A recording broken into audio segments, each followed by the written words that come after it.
They have me trapped in the basement of Herman's Hideaway. This is Aaron from Gemini Syndrome. This is Groovey.TV. I don't know how much time I have left. I didn't bring the duck hat this time.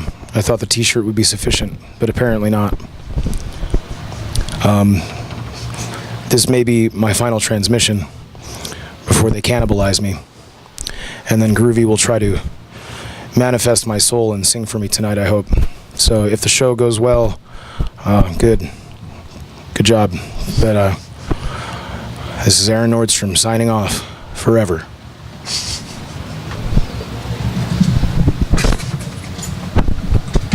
No, back in your cage. Back! Back! Ah!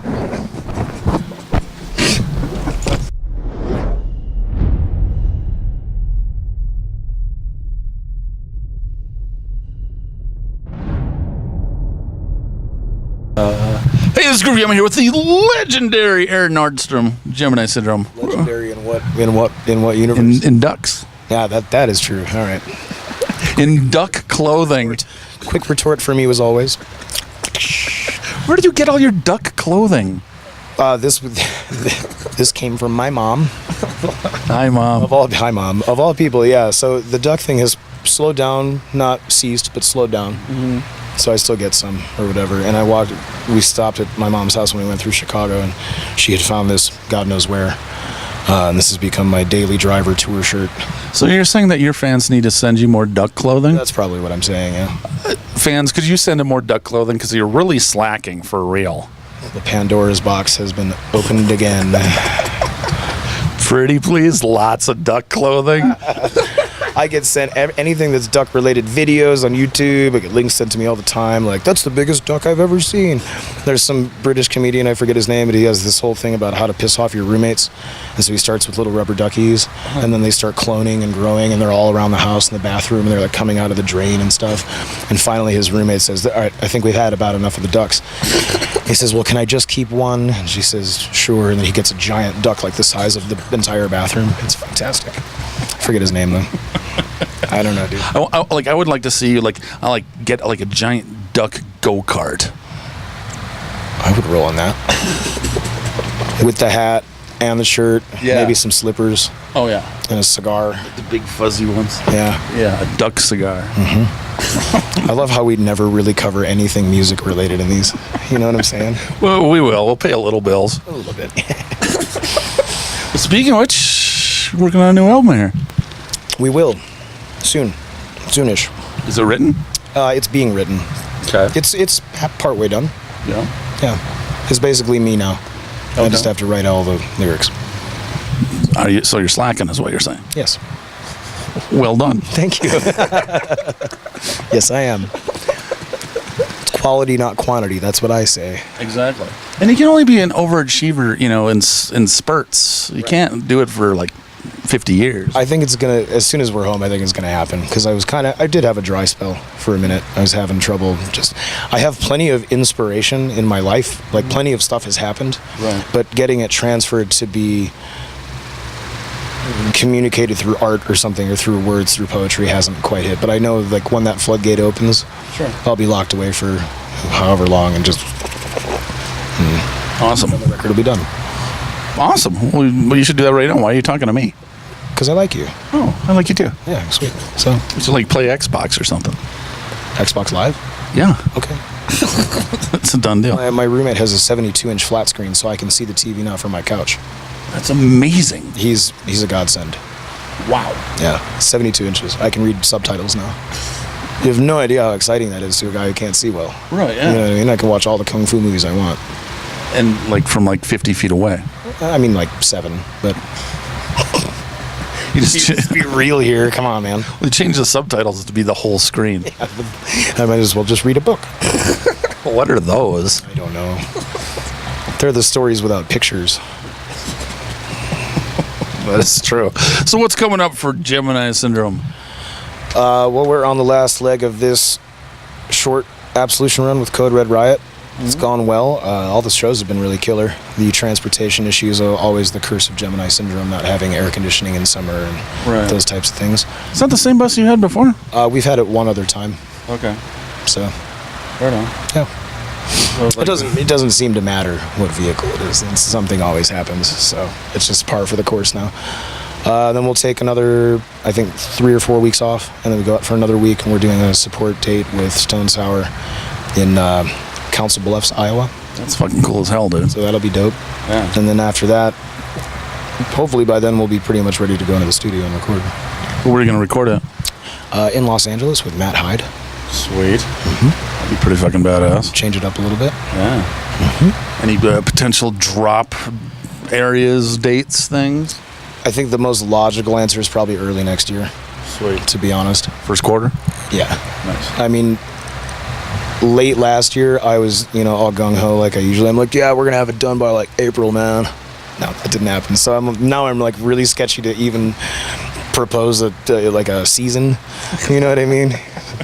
Because maybe I'll get writer's block again, and it'll be like, this time next year, we'll be sitting somewhere else. And you're like, so when's that record coming, bro? Right. No. I think by... Like I was saying, like I had interviewer's block, not like you fucking care, but whatever.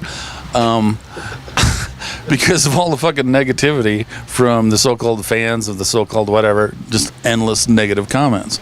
So I turned all that shit off, and suddenly I want to interview people again because, you're fucking awesome. Great to hang out. Didn't interview you like last couple times because people like you watching right now.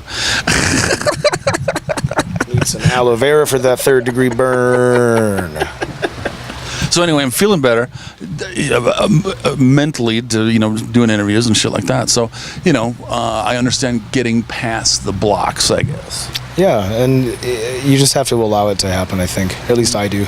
If I try to fight it, then I'm going to force myself to write a good song. Yeah. It's just not going to happen. It has to be a natural process in my experience. Right, yeah. And generally on the last 2 records, when we start writing for real, when I'm in the moment and in the zone, it happens fast, and it's done, and we're ready to go. Because that's when it's time, when it's natural. Yeah, and then you just let it flow at that moment, you know what I mean? But if you're trying to force it, I guess there's some element of pressure too, because it's the 3rd record, I wanted to do the 2nd one better than the 1st one. I wanted to do the 3rd one better than the 2nd one. And, I'm not trying to like puff myself up or something, but I put a lot of energy into those first 2 albums. So it's like, I want to make it cooler than the last one. I don't want to be a disappointment. And they're both fucking awesome, so. There's some big words in it. Do you use a thesaurus when you write? No, I don't. But I've had people tell me they had to look up words, so that made me pretty proud. What is recapitulation? Look it up. It's where you capitulate again. Yeah. Yeah, for the 2nd time. What would be a tertiary recapitulation? If you can say it, I'll define it. I want tertiary recapitulation in the next album. Album title? Could be you. Can you imagine kids trying to find that on Spotify? Tertiary. How do you spell your title of your record? I don't know. I felt very bad. This happened the other day. So we have the symbols for every song. And in the midst of life happening over, years and years and touring and writing new albums and memorizing lyrics, I forget what some of the symbols mean. I'm sorry. It's not all cataloged. And somebody asked me at one of the shows on this tour what she had gotten one of the symbols tattooed. I believe it was for Syndrome. And I couldn't remember off the top of my head. And apparently that really upset her. One of the guys that was out with us for a couple days kind of told me later, he's like, you really kind of ruined her day, man. I felt terrible. But I can't keep all that stuff in the brain all the time. So I apologize. You're a horrible person. Yeah, obviously. I'm trapped in the dungeon in the basement. I know, and that's why, you do have to be trapped here forever, like you said in the beginning. Forever? Well, yeah. Does the Mountain Dew run out?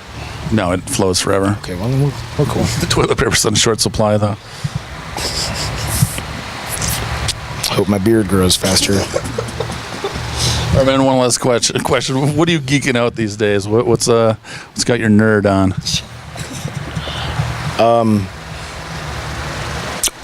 I've been binge watching Netflix. I'm a Netflix binger now, so I've gone through. There was a period in time where I was watching nothing but Forensic Files and Law and Order SVU. It was a very dark period in my life. Oh, yeah, it was really bad. It's not like you're watching DuckTales or anything. No. And then that moved into, I watched Sense8 on Netflix, which was pretty rad. Yeah. I watched The Magicians on Netflix, which was pretty rad. And now I'm really into Rick and Morty. As you should be. I missed that boat. Even my brother Blake was telling me when it first, he was like, this is totally your bag, dude. I'm like, I don't think it's my bag. He's like, this is totally your bag. And then years later, 3 seasons in, I'm like, this is the best show ever made. Blake, why didn't you tell me? Funny thing is I was driving here from my place, and I saw a garage completely painted in Rick and Morty's. Beautiful. Maybe that's my problem. That's why I'm not writing all the songs, is because I'm binge watching SVU. Season 18 ended, and I was bummed out. What am I supposed to do now? Watch NCIS? Pfft. Screw that. Please. Cheap ripoff. That, and I've been like geeking out on my kung fu again. Oh, I have my teacher on the road with me this tour. We took him last tour too, yeah. Wow. So he comes out for a couple weeks here, a couple weeks there. That's fucking awesome. Suffers with us. Like, this isn't what you signed up for, is it, buddy?